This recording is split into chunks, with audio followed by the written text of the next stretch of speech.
A gente já vai direto a Brasília acionar Rodrigo Orengo, que está aqui com a gente, para trazer as informações aí sobre uma pressão em cima do governo, cobrado por medidas mais rápidas contra os incêndios. A gente está falando de uma seca histórica há semanas, a situação foi só se agravando e o governo sob pressão aí para apresentar medidas mais efetivas. Não é isso, Orengo? Boa tarde. A pressão é muito grande mesmo, Adriana. Boa tarde a você e a todos, né? Tanto que o presidente chamou uma reunião com os ministérios envolvidos, os mais importantes, meio ambiente, também instituições como o ICMBio, num dia em que Brasília respira fumaça. Aliás, desde o fim de semana a situação piorou, com incêndio aqui no Parque Nacional, bem naquela região da Granja do Torto, que é, na verdade, uma grande região aqui em Brasília, tanto que o presidente ontem sobrevoou essa região de helicóptero, ele e a primeira-dama Janja. Agora, essa reunião ela é oportuna até para cobranças e para reações mais rápidas. É isso que se pede, principalmente, ao governo federal. E a primeira medida após esse encontro deve ser um anúncio de uma medida provisória de 500 milhões de reais, e isso vem casado com uma decisão do Supremo Tribunal Federal, uma decisão monocrática do ministro Flávio Dino, que é relator de ações que chegaram à Suprema Corte, tirando lá a obrigação do arcabouço fiscal, aquelas travas fiscais para os investimentos, gastos, despesas emergenciais no combate aos incêndios. É algo parecido que aconteceu na época da pandemia, quando também não tinha lá que cumprir o teto de gastos. Então o governo tem mais flexibilidade, mais margem no orçamento para lançar mão de medidas e medidas rápidas, né? Há aqui em Brasília, por exemplo, decisões já do governo local, né, cancelando férias de brigadistas, chamando mais servidores para atuar justamente nesses incêndios. E é até interessante a gente falar, Adriana, dessas decisões locais, porque o que se cobra também no governo federal é uma articulação entre os entes federativos, os chamados entes federativos, com municípios, estados e também com o governo federal, porque são órgãos, né, que atuam no mesmo sentido no combate aos incêndios e atuam de forma transversal. Então é preciso que todo mundo fale a mesma língua e que tenha essa coordenação para uma resposta mais rápida e mais efetiva. A gente falou do executivo, do judiciário, mas também há uma cobrança do legislativo, né? A Polícia Federal está em meio a uma investigação de incêndios criminosos, inclusive aqui em Brasília há investigações aqui de incêndios na capital federal.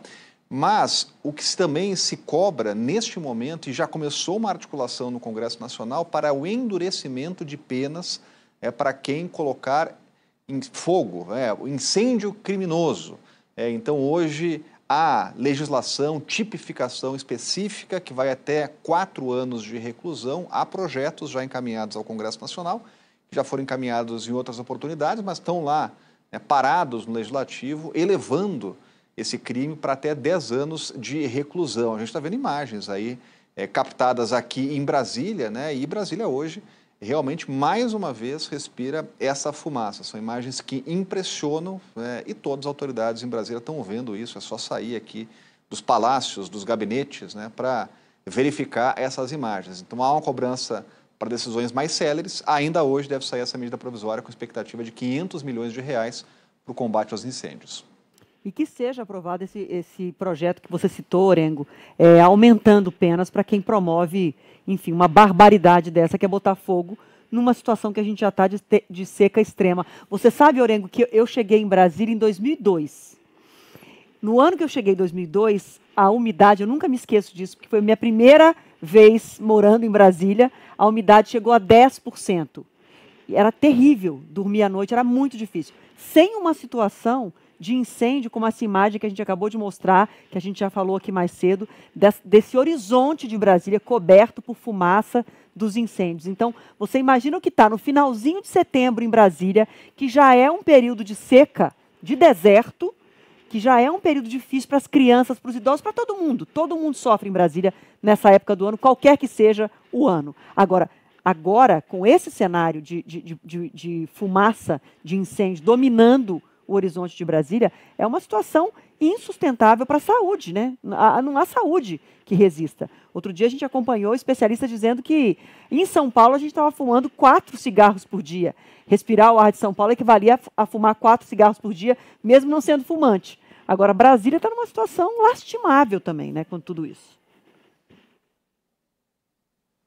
E aí, só para lembrar, Adriana, que hoje tivemos aqui a suspensão das aulas na UNB, na Universidade de Brasília, né, que envolve uma comunidade de milhares de pessoas, né? Escolas também fechadas, aquelas escolas que ficam nas regiões, nas proximidades dessa área mais crítica, inclusive uma determinação legal aqui, aliás, uma determinação do executivo local, dando atribuição às escolas que façam esse manejo, né? Aquelas mais próximas dessas regiões podem suspender as aulas e estão suspendendo. Então a situação é delicada, se lembrava dos 10%, esse ano a gente bateu o recorde, aí, com 7% de umidade, 140 dias sem chuva e ainda mais agora com os incêndios. Então as decisões governamentais aqui precisam ser rápidas. Tem que ser urgentes. Obrigada demais, viu, Orengo? Seguimos